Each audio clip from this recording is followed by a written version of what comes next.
Aujourd'hui, vous avez un cours dans notre matière dessin expression plastique. C'est la troisième partie de notre programme. Le cours d'aujourd'hui intitulé De la figuration à l'abstraction. Comme vous avez vu dans l'histoire de l'art, le dessin ou bien les matières plastiques, vous avez vu ou bien vous avez passé par les mouvements artistiques, soit l'impressionnisme, l'expressionnisme, le futurisme, le romantisme, le fauvisme, etc. Mais aujourd'hui, on va voir comment l'artiste pense et comment l'artiste peut produire une œuvre en passant d'une chose concrète, c'est-à-dire de la figuration, à l'abstraction. On va commencer par une petite problématique, la problématique de transformer le tableau de Nicolas de Staël à un dessin figuratif. Donc, c'est une petite activité qui va prendre 15 minutes et après, on va passer à la verbalisation pour extraire des choses qui sont importantes dans notre cours. La première des choses, on va voir qui est Nicolas de Staël. Nicolas de Staël, né en 1914 à Saint-Pétersbourg, est un peintre d'origine russe, naturalisé français en 1948, relevant à la fois de l'art abstrait et figuratif. Ce sont deux mots-clés d'aujourd'hui, abstrait, figuratif. Son œuvre est riche de centaines de portraits, de paysages et natures mortes. Vous allez prendre une feuille, deux feuilles, trois feuilles, et vous allez commencer l'activité. Techniquement, c'est la technique libre. Vous êtes libre par rapport à la technique. On va passer à la deuxième activité. Toutes ces activités vont nous emmener pour ressentir et savoir le travail des maîtres ou bien des artistes en général. Et c'est l'occasion de savoir beaucoup de choses techniquement et en même temps au niveau théorique. La deuxième partie, après la verbalisation des résultats, vous allez faire une analyse comparative, souligner sur le mot comparatif, entre les tableaux de trois artistes. Le premier tableau de l'artiste marocain Jilal Gherbaoui, c'est un artiste célèbre. Le tableau était en 1965. Le deuxième tableau de Piet Mondrian, rouge, jaune et bleu, 1930. Et le troisième tableau de Claude Monet, les coquelicots, peinture à l'huile, 1873. Voilà, l'objectif de faire une comparaison au niveau de forme, ligne, composition, etc. Et après, on va ouvrir une discussion autour de trois tableaux. Je suis sûr que vous avez fait l'analyse avec le prof de l'histoire de l'art. Maintenant, on va retourner aux deux mots-clés de notre cours. L'abstrait. Qu'est-ce que ça veut dire l'abstrait? Art abstrait. Art abstrait désigne une tendance artistique. C'est une tendance qui ne cherche pas à représenter la réalité visible. Donc, vous avez dit que l'abstrait, c'est le non concret, dans notre verbalisation, etc. Dans le figuratif, c'est le concret, c'est la réalité. Ce sont des choses qui sont visibles. On peut la voir, mais l'abstrait, c'est rien. On peut dire, par exemple, le vent. Qu'est-ce que ça veut dire le vent? Qu'est-ce que ça veut dire la mort? Dessiner le vent, dessiner la mort. Donc, nous sommes dans l'abstrait. Une œuvre abstraite ou non figurative ne représente rien que l'on puisse connaître. L'art abstrait apparaît au début du XXe siècle. C'est-à-dire quand on dit au XXe siècle, c'est le début de l'art moderne. Par l'artiste Wassily Kandinsky. Wassily Kandinsky reste le fondateur de l'art abstrait en 1910. Kandinsky abandonna progressivement la figuration. Regardez, même Kandinsky, il a passé par la figuration pour passer à l'abstraction. La représentation des choses, issue de la réalité pour l'abstraction, la représentation d'idées, d'émotions, voilà. Dans l'abstrait, il faut dégager l'émotion. Il faut ressentir tout ce qui se passe à l'intérieur de vous. Des sentiments impalpables et non visibles. L'art abstrait ou non figuratif, je dis abstrait ou bien non figuratif, donne naissance à de nombreux courants artistiques. Les courants artistiques, on va voir de style, le suprématisme, constructivisme, l'abstraction géométrique, l'abstraction lyrique. Par contre, les courants figuratifs, c'est l'impressionnisme, par exemple le réalisme, le classicisme, la Renaissance. Ce sont des choses, les artistes étaient dans la figuration. Maintenant, c'est l'abstraction. L'abstraction géométrique. Il y a deux sortes d'abstraction. L'abstraction géométrique et l'abstraction lyrique. Mais le fondateur de l'art abstrait, c'est Wassily Kandinsky, en 1910. L'abstraction géométrique, qui présente des compositions géométriques. Quand je dis géométrique, c'est le carré, le rectangle, la ligne épaisse, la ligne fine, etc. Pour traduire la pureté, donc un travail pur, c'est-à-dire la ligne droite, la couleur à plat, la couleur vive, et la perfection des formes. La perfection, c'est dessiner avec la règle, c'est-à-dire la perfection des formes et des lignes. Le fondateur de l'abstraction géométrique, c'est Piet Mondrian. Kazimierz Malevich. Après, on va voir Kazimierz Malevich, carré noir sur un fond blanc. Il n'y a rien, mais carré noir sur un fond blanc.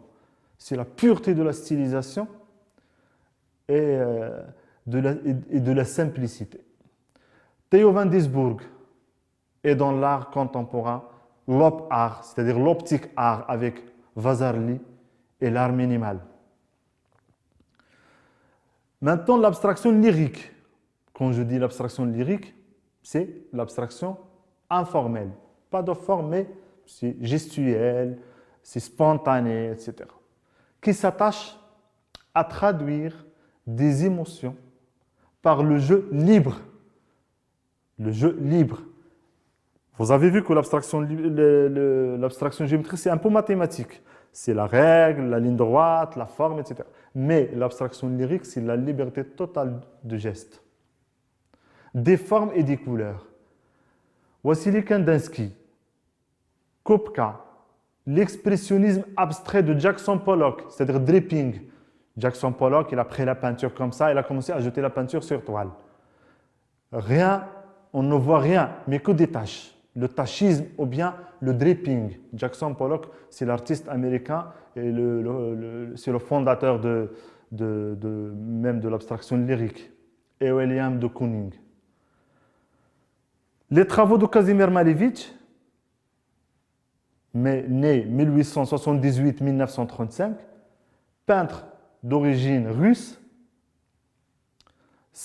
Kazimierz Malevich, c'est le fondateur d'un mouvement qui s'appelle le suprématisme. Et en même temps qu'il y a un mouvement parallèle, le constructivisme. Peintre d'origine russe, le conduisirent à rechercher la plus grande simplification dans l'histoire de l'art. C'est-à-dire carré noir sur un fond blanc. Ses œuvres les plus emblématiques sont carré noir sur un fond blanc. Elle a rasé toutes les notions. Carré noir sur un fond blanc. Donc, nous sommes dans l'abstrait.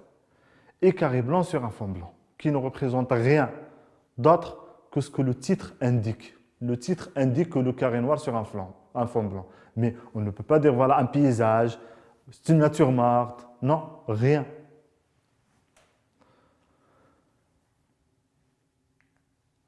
Maintenant, l'art figuratif. J'ai résumé l'art figuratif dans deux lignes, parce que l'art figuratif, c'est à partir de l'art primitif, ou bien le préhistoire. La préhistoire, c'est-à-dire l'art primitif, il a dessiné sur les grottes, il a dessiné des animaux, etc. Donc, elle a commencé par l'image, elle a commencé par le dessin. Donc, l'art figuratif. Les impressionnistes, la même chose, ce sont des artistes figuratifs. Se dit des arts qui représentent un sujet concret. Quand je dis concret, je dis voilà une chaise. Une chaise, c'est une forme concrète, ou bien un objet concret. Voilà une tomate, c'est un objet concret. Voilà un arbre, donc c'est un objet concret. Mais carré noir sur un fond blanc, ou bien carré blanc sur un fond blanc, il n'y a rien.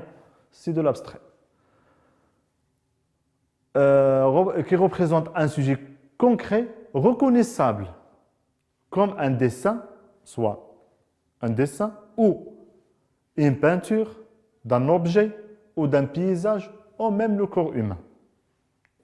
La vidéo. Voilà, c'est une vidéo d'un artiste célèbre et le fondateur de l'abstraction géométrique, c'est Piet Mondrian. Regardez Piet Mondrian, comment a passé de l'arbre vers un tableau abstrait. Regardez la métamorphose de l'arbre.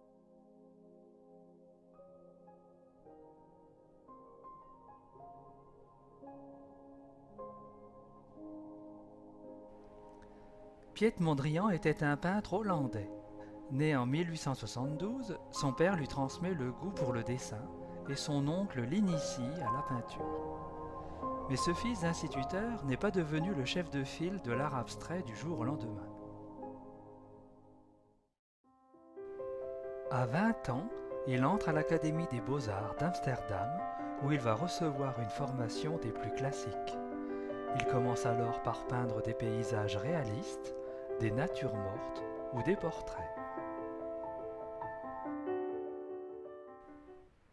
Peu à peu, Piet Mondrian évolue dans sa peinture.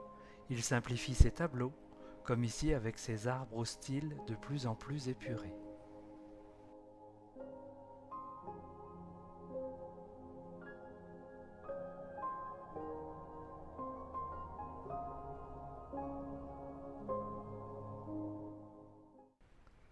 Piet Mondrian déclare : « J'en étais venu à comprendre qu'on ne peut représenter les couleurs de la nature sur la toile. » Il remplace petit à petit les couleurs naturelles, comme le vert, couleur de la nature, par des couleurs pures.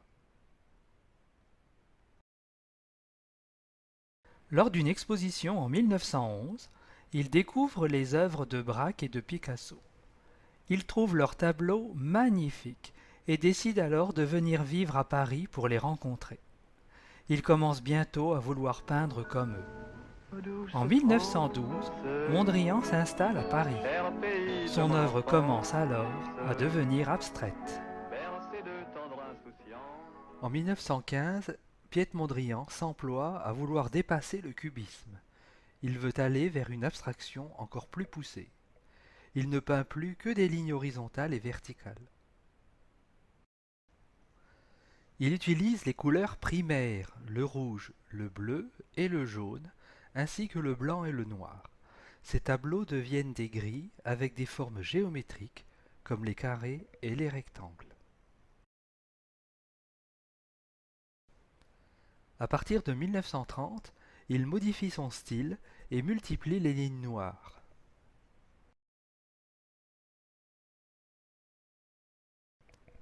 Fuyant l'Europe en guerre, Mondrian arrive à New York en 1940. À New York, sous l'influence de la ville, il procède à un autre changement important, l'élimination du noir. New York City 1 est par exemple composé majoritairement de lignes jaunes, bleues et rouges qui s'entrecroisent telles les rues de New York.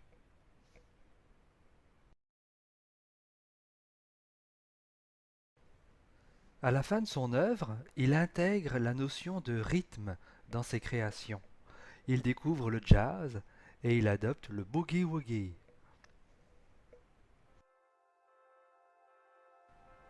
Piet Mondrian s'éteindra peu avant la fin de la Seconde Guerre mondiale, en 1944.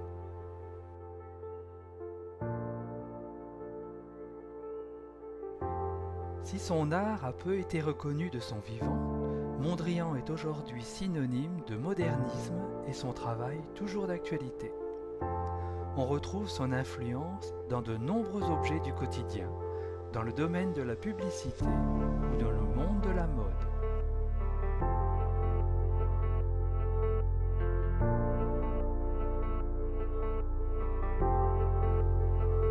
Piet Mondrian est un artiste également très abordable pour les jeunes générations. Il inspire encore aujourd'hui de nombreux écoliers dans le monde entier au travers de réalisations très originales.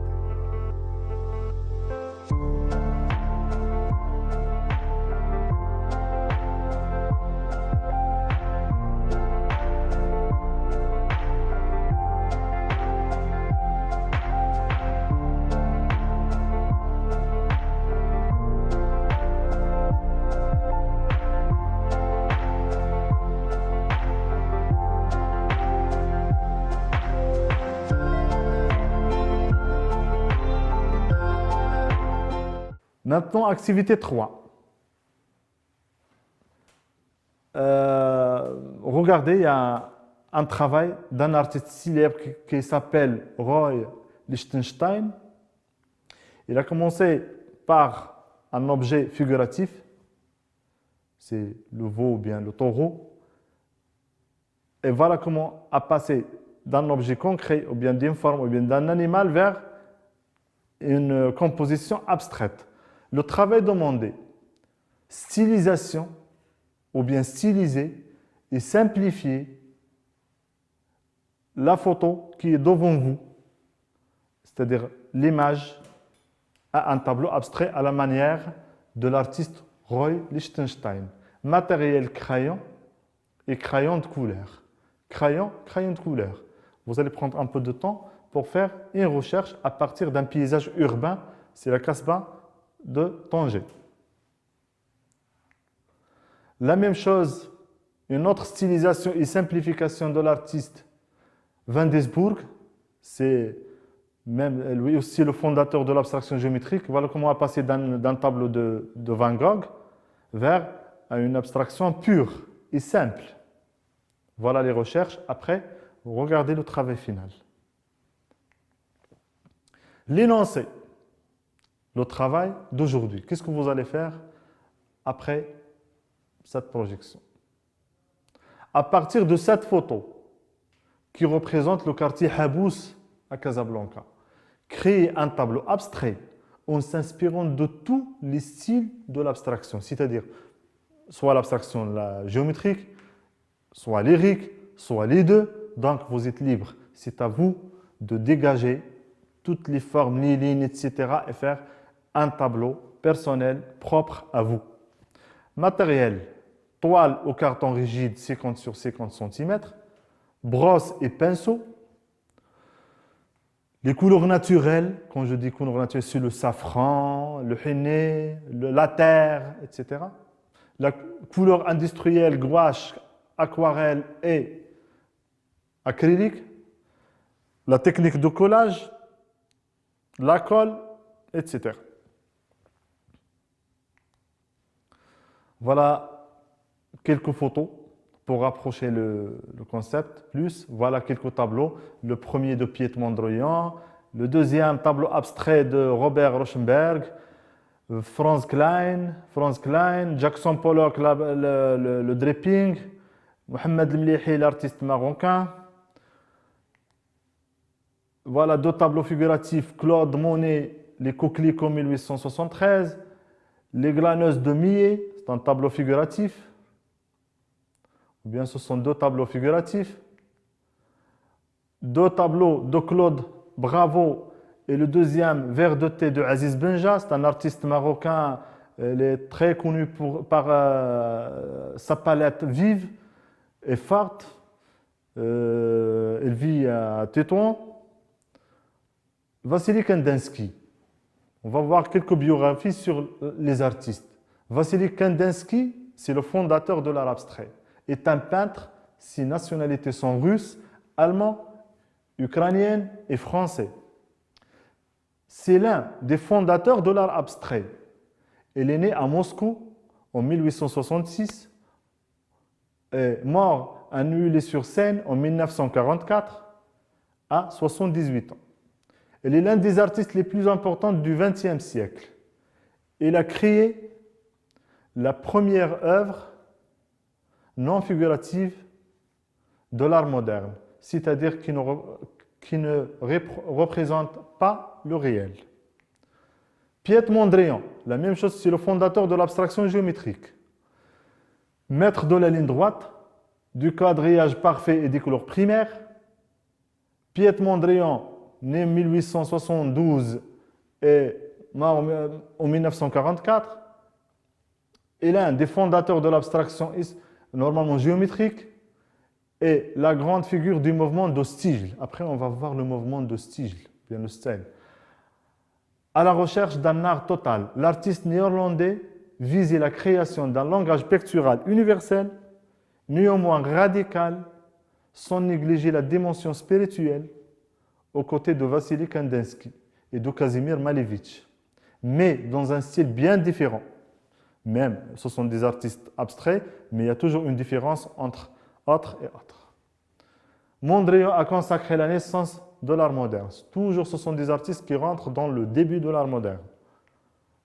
Voilà, Roy Lichtenstein, c'est un artiste du mouvement pop art apparu en 1960. C'est l'artiste sur lequel vous avez travaillé la stylisation et la simplification. C'est un artiste inspiré de la bande dessinée. Il a travaillé beaucoup sur la transformation et la stylisation de la figuration à l'abstrait. Voilà le cours d'aujourd'hui et merci.